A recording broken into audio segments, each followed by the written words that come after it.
Kwento ng pag-iibigan ng magkapitbahay na nauwi sa kasalan, ating tunghayan sa report. Mahigit isang taon ng magkasintahan ang magkapitbahay na sina Susan Luis at Danilo Sabit ng La Trinidad, Benguet. Childhood crush ni Susan si Danilo. 10 taong gulang si Susan nang magka-crush siya kay Danilo. Pero deadma raw palagi si Danilo. Wala raw kasi siyang pagtingin noon sa kanyang kababata. Hanggang sa lumipat sa ibang probinsya si Danilo. Pero pag-uwi nito sa La Trinidad noong nakaraang taon, muli niyang nakita ang kababata. At dito na raw nagsimula ang kanilang pag-iibigan. Friends ko yung ate niya. So yun.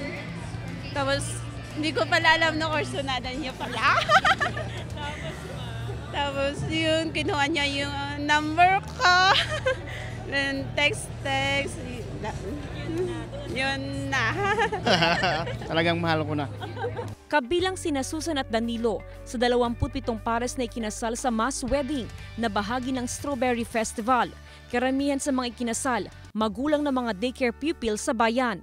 Matagal na nagsasama pero walang kakayahan na maikasal sa simbahan. We recognize that marriage is very important in the role in nation building.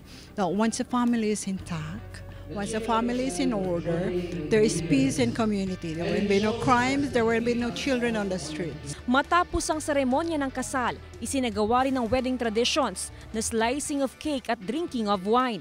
Environment-friendly rin ang kasal. Ang ibinigay kasing souvenir sa mga bagong kasal ay mga plant seedlings na itatanim nila sa kanilang mga bakuran. Mula sa Benguet, kasama si Daryl Peralta, ako si Jasmine Gabriel Galban, naghahatid ng Balitang Amyanan.